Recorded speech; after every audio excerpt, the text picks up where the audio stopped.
So it's coming up to the end of the year, and to finish off on a high note, I just want to present a paper that's been published recently that really shows why it's so important to exercise as we go through life.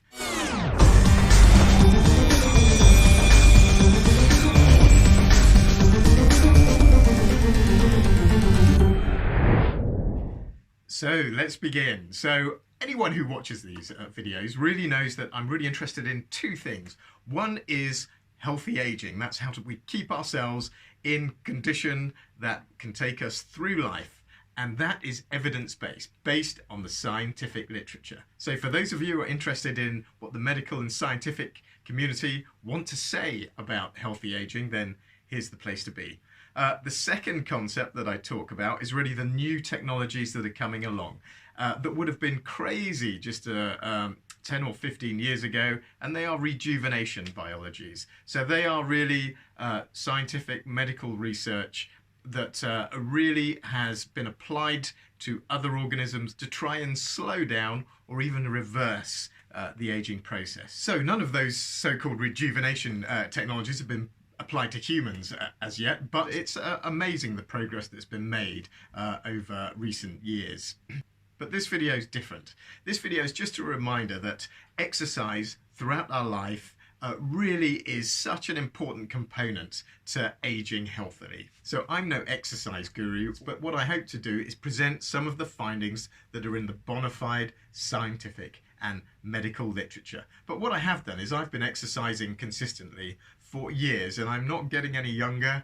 My age is creeping up, and I dread to think what I would be like if I didn't exercise. And a paper that was released last year in 2018 really sums some of this up. So I'll describe the main findings from this. So what was in this paper? So this paper was run through Birmingham University and King's College, London, and it was an amalgamation of two papers. But what was so important about this is that they followed cyclists who had been cycling and were at a high level of fitness, who were older. So they were 55 to 75 or 79. So they were an older bunch. And they really compared this bunch to younger people and older people who were sedentary. So they had a direct comparison between people who exercised a lot and people who didn't. And what they did is then they tested a whole load of markers that are indicative of health. So they looked at muscle mass, they looked at biochemical markers, so mitochondria, the powerhouses in each of our cells, muscle density, and lipid profiles in the blood to see if it was advantageous, if they had a good lipid profile. And what they also checked is the immune system. As we get older, the established thinking is that our immune system becomes less effective.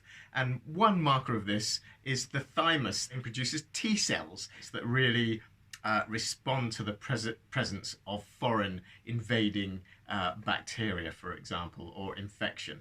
So, and as we get older, these cells, the number of these cells that are produced, go down, or that's the established thinking.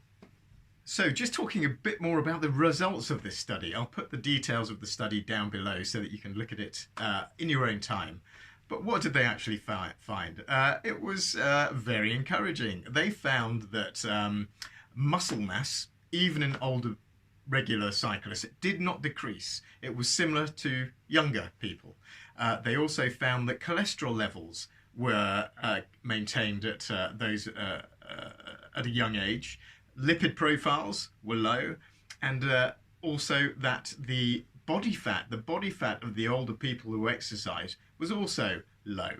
And the icing on the cake, I suppose, is that their immunology, their immune system, was functioning in a way of a much younger person. So there didn't seem to be an age-related decline, which altogether represents a pretty good incentive to keep on exercising as we go on through life. I think this was a reminder that physical exercise done consistently really can affect all these markers of health, and they give you the best chance of going on in life to age healthily. Now that doesn't mean, of course, that you don't age. Everyone ages, and over time we will get older and our physical fitness will decline. But keeping this physical exercise going for as long as we possibly can will help maintain our health for as long as possible.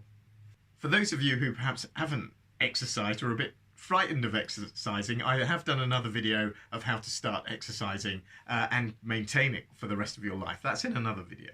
So as we all know, no scientific paper is perfect, and a good scientific paper will mention what would they like to do if they had more time and resources. And there were a couple of things that did spring out from this paper which would need to be addressed. So I suppose the first point is that the sample size was quite small. It was okay, but I would have liked to see some larger numbers. They looked at 125 cyclists versus up to 75 people who were not active and older, and another 50 or so that were younger and sedentary. So I would have liked to see more numbers there. The second part is to measure the muscle mass. We only took biopsies from the quadricep muscle, and of course the quadricep muscle in cycling is the one you'd use most. So it wasn't a whole body measure of your loss of muscle mass. But I think it's quite an important point there. It shows that, at least to me, that if you exercise a particular muscle in cycling, it is mainly the quadriceps, that they will be maintained. So I suppose you could, in theory, hypothetically, extrapolate that. And if you did cross-training, so that's if you trained all the muscles of your body through different exercises, free weights, for example, then you might also maintain that muscle mass systemically or across your whole body. And I think just one of the other components is the immunology. Is the cells that the thymus produce are only one element of the immune system in total, but they're a good marker. So you know, taken all together, I think the paper just gives us again that mounting evidence that exercise is good for us, as if we didn't know that. Of course it is, but it's just that gives us that little incentive to carry on. And every time you read these results in formal scientific papers, it sort of validates that and gives you, well, it gives me anyway, a bit more momentum to carry on in the future. So really, the message never really changes. Commit to whatever exercise you can do and try and integrate it into your lifestyle. And the consistency is the main thing, to keep going, and you will, if you keep these up, have a good chance of avoiding some age-related illnesses for as long as you can. So that's a very positive note to end the year on, and it might give us some motivation to carry on into the year, next year and beyond. So once again, thanks for watching, and watch out for the next Journeyman video.